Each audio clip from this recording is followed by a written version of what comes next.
Hak adalah sesuatu yang mutlak menjadi milik seseorang dan dalam penggunaannya tergantung pada keputusan yang bersangkutan. Nah, apa itu kewajiban? Kewajiban adalah beban yang harus dijalankan oleh seseorang untuk memberikan sesuatu yang sudah semestinya diterima orang lain dan cenderung dituntut secara paksa. Nah,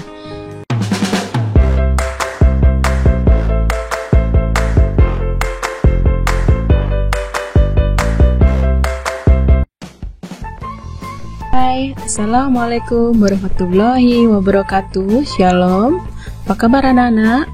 Tentunya sehat ya, tetap semangat ya anak-anakku. Dalam video pembelajaran kali ini kita akan mempelajari pendidikan Pancasila dan keluarga negaraan ya. Materi kita hari ini adalah hak dan kewajiban warga masyarakat ya. Anak-anakku bisa membuka buku ya, membuka buku. Kita belajar tema 2 ya, tema 2, subtema 1, pembelajaran 3 dan 4. Nah ya, Ibu Guru gabungkan ya materi-materi yang sama, Ibu Guru gabungkan nah ya. Kita lihat di sini hak dan kewajiban warga masyarakat terhadap ketersediaan air bersih ya. Apa itu hak dan apa itu kewajiban? Mari kita pelajari sama-sama. Nah, hak. Apa itu hak? Hak adalah sesuatu yang mutlak menjadi milik seseorang dan dalam penggunaannya tergantung pada keputusan yang bersangkutan ya. Jadi kurang lebih hak adalah sesuatu yang harus kita terima ya, sesuatu yang harus kita dapatkan adalah hak ya, hak.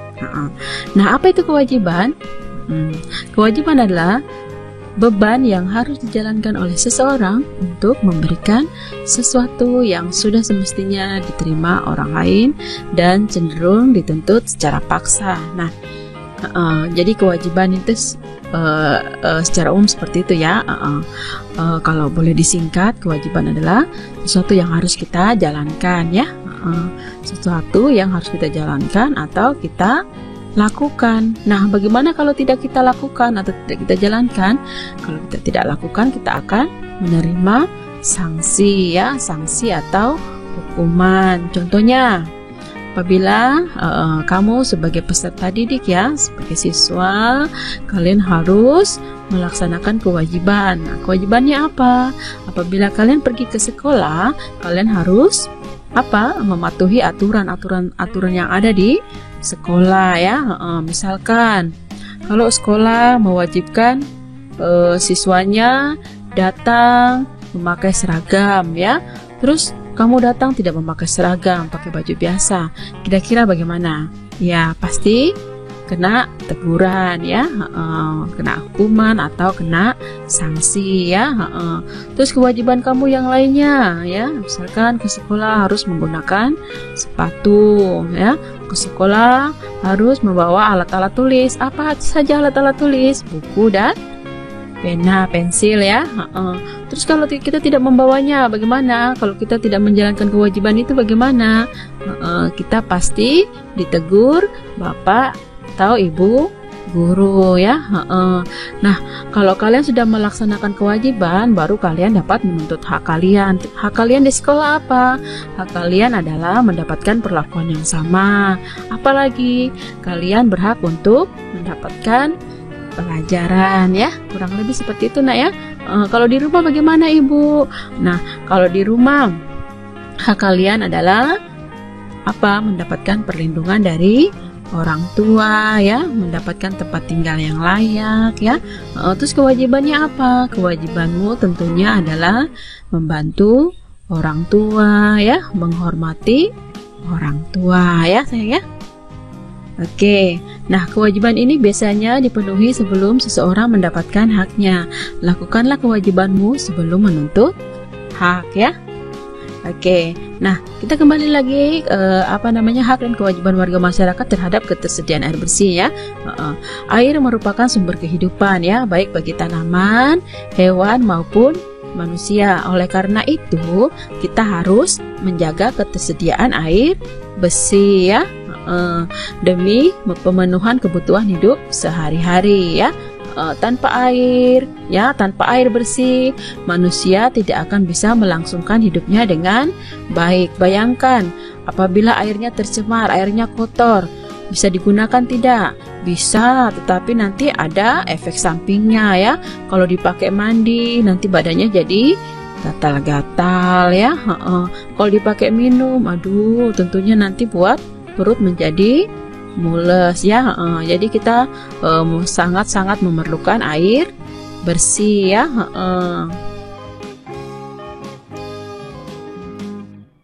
Oke. Kewajiban yang harus dilakukan berkaitan dengan ketersediaan air bersih sebagai berikutnya. Kewajibannya apa saja?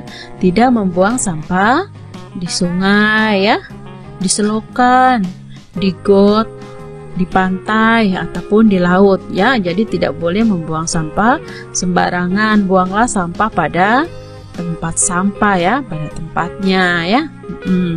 Yang biasanya buang sampah di dalam got dihentikan ya, karena itu dapat menyebabkan air tersumbat ya, yang mengakibatkan air meluap dan banjir ya. Oke. Nah, yang kedua ada apa? Yang kedua, bergotong royong ya, bergotong royong membersihkan lingkungan ya, membersihkan selokan ya, membersihkan sungai dari sampah. Nah, yang ketiga, mengadakan reboisasi. Apa itu reboisasi? Reboisasi adalah penghijauan ya, atau penanaman pohon ya. Penanaman pohon di sekitar rumah boleh ya, di sekitar hutan ya. Untuk apa? Untuk penyediaan air bersih ya. Kita tahu bahwa pohon itu ya, akar-akar pohon dapat menyimpan ketersediaan air di dalam tanah ya. Jadi pohon ya, kenapa kita harus tanam pohon? Karena fungsi akar pohon adalah untuk menyimpan ya air hujan ya, air hujan diserap oleh pohon ya. Akar-akar pohon tadi menahan air di dalam tanah ya. Jadi pohon itu membantu penyediaan air bersih nak ya. Nah, yang keempat, ada apa? Yang keempat adalah kita harus hemat ya, hemat dalam penggunaan air ya. Gunakanlah air seperlunya ya. Tidak boleh kita membuang-buang ya, membuang-buang air ya. Kita harus hemat air bersih ya sayangnya. Oke, kita lihat sini hak dan kewajiban warga masyarakat atas energi listrik ya. Ada apa saja? Nah, energi listrik penting dalam pemenuhan kebutuhan manusia. Menggunakan energi listrik merupakan hak setiap warga masyarakat. Nah, beragam bentuk kebutuhan manusia yang memerlukan energi listrik ya. Apa saja? Yang pertama, pada saat malam hari tentunya kita membutuhkan penerangan ya. Penerangan ini kita memerlukan energi listrik untuk menyalakan lampu ya. Yang kedua, untuk apa lagi energi listrik? Ya, kita memerlukan energi listrik untuk apa? Menyalakan televisi ya, menyalakan apa lagi? Kulkas ya, dispenser ya, semua alat-alat elektronik yang memerlukan energi listrik ya. Terus kita perlukan juga untuk menyetrika pakaian dan masih banyak lagi yang lainnya. Nah, kita lihat semua ragam kebutuhan manusia yang memerlukan energi tersebut dapat terpenuhi jika setiap warga masyarakat sadar dan melaksanakannya dan melaksanakan kewajibannya dalam menjaga ketersediaan energi. Oke, kita lihat. Hemat listrik dapat kamu lakukan dengan cara 1. Mematikan semua alat elektronik setelah digunakan ya. Habis nonton televisi, televisinya dipadam ya. Habis cas HP ya. Colokannya dicabut ya. Jangan hanya HP-nya yang diambil terus colokannya masih ditinggalkan begitu saja ya. Itu tidak boleh ya. Bisa menyebabkan apa? koslet ya. Terus yang kedua, mencabut saklar bila selesai digunakan ya, itu yang tadi. Yang ketiga, apabila pakaian kotor sedikit, mencuci saja dengan tangan ya, jangan gunakan mesin cuci ya, untuk menghemat energi listrik tentunya. Terus yang keempat, matikan lampu jika siang hari ya. Kalau sudah terang, matikan saja lampunya ya, karena kita ya mubazir ya, kalau siang-siang nyalakan lampu ya, udah terang nyalakan lampu kan mubazir ya. Dan masih banyak lagi yang lainnya. Nah, hemat dalam penggunaan energi listrik mencerminkan sikap bijaksana. Sikap bijaksana dalam penggunaan energi listrik perlu kita biasakan dalam kehidupan sehari-hari, karena akan mendatangkan banyak manfaat. Manfaatnya sebagai berikut ya. Manfaat apabila kita hemat energi. Yang pertama, tentunya kita dapat menghemat pembayaran rekening listrik ya. Terus yang kedua, dapat mengurangi pemanasan global ya. Karena banyak pembangkit listrik yang masih menggunakan energi ini ya, fosil ya. Tentunya energi fosil ini menyebabkan polusi udara nak ya. Terus yang ketiga, energi listrik dapat dinikmati seluruh masyarakat secara merata ya. Apabila kita menghemat energi listrik, tentunya dayanya bisa digunakan untuk yang lainnya lagi ya. Rumah-rumah yang lainnya juga dapat menikmati energi listrik ya. Kalau seandainya kita boros ya, semua rumah boros, tentunya PLN akan kesulitan untuk memasok energi listrik nah ya. Nah, sebaliknya apabila kita tidak hemat ya, apabila kita tidak hemat akan menimbulkan hal-hal sebagai berikut ya. Tentunya biaya tagihan listriknya akan semakin besar ya. Nanti setiap akhir bulan mama kaget ya, bayar bayar tagihan listriknya. Kenapa ini mahal sekali ya, padahal tidak sadar bahwa pemakaiannya boros ya. Jadi supaya hemat, kalian harus lakukan hal-hal yang seperti tadi ya. Matikan alat-alat elektronik bila tidak digunakan ya. Terus sekarang ini yang masalah yang ditimbulkan ya bila kita tidak hemat. Yang kedua, mempercepat krisis energi listrik ya. Yang ketiga, energi listrik tidak dapat dinikmati secara merata. Dan masih banyak lagi yang lainnya nak ya.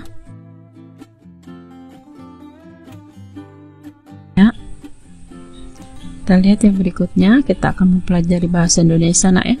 Tentang apa? Kita akan mempelajari langkah penyusunan paragraf dari teks visual. Ya, guru ulang, langkah penyusunan paragraf dari teks visual.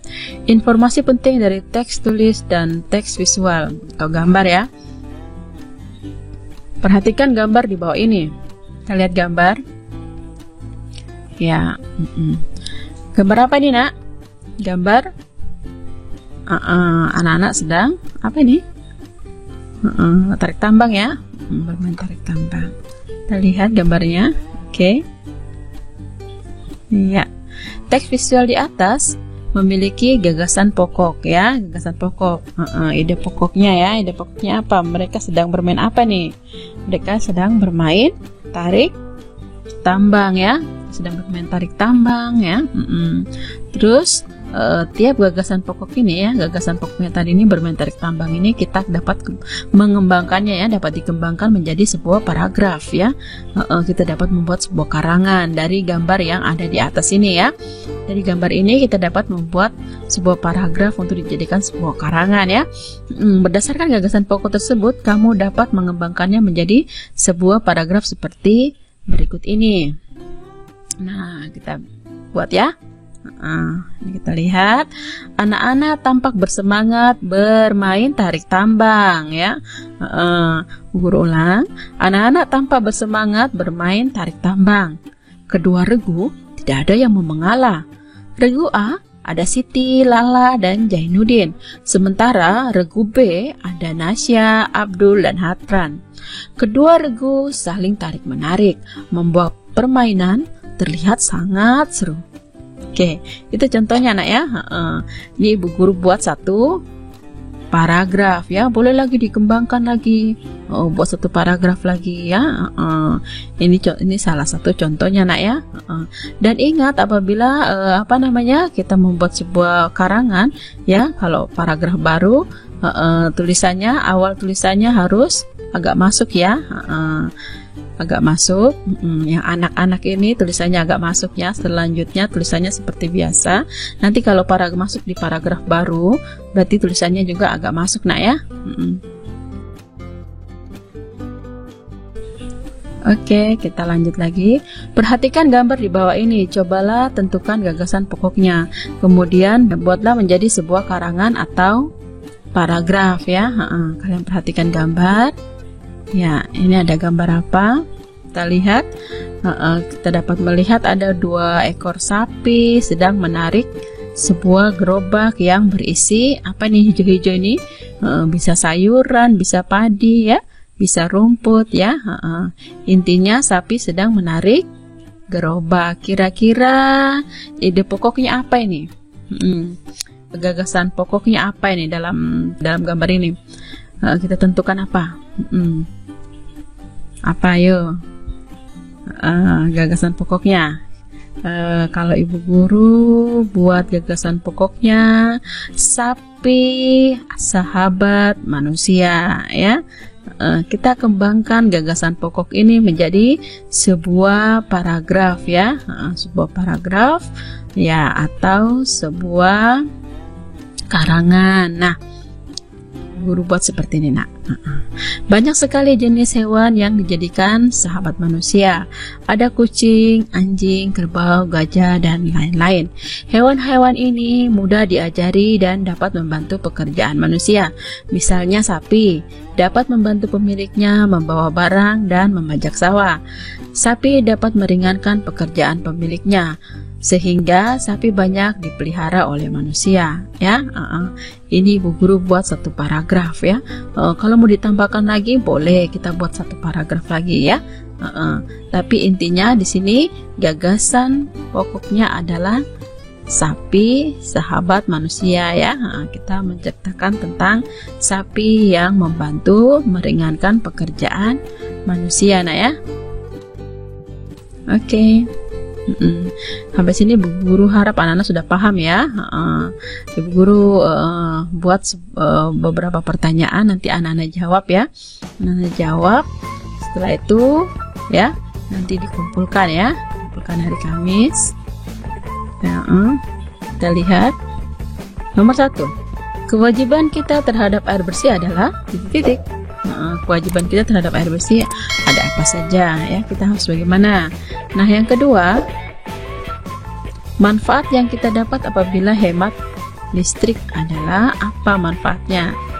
Apa yang kita dapat ya apabila kita berhemat energi listrik ya. Nah, yang ketiga,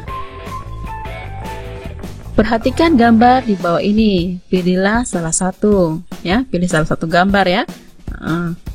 Cobalah tentukan gagasan pokoknya, kemudian buatlah menjadi sebuah karangan atau paragraf. Nah, kita lihat ada gambar apa di bawah.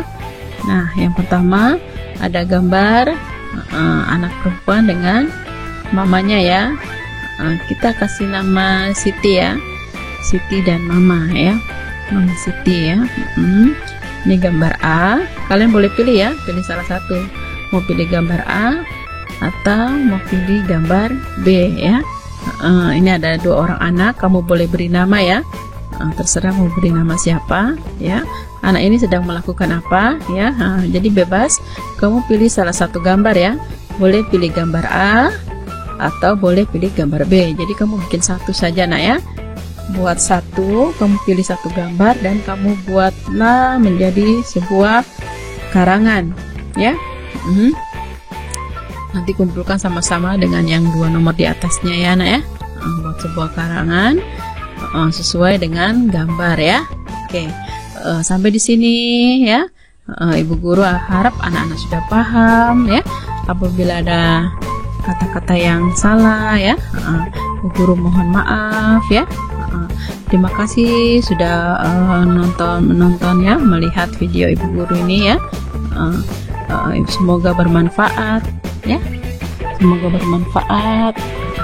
Apabila ada kata yang salah, Ibu Guru minta maaf ya.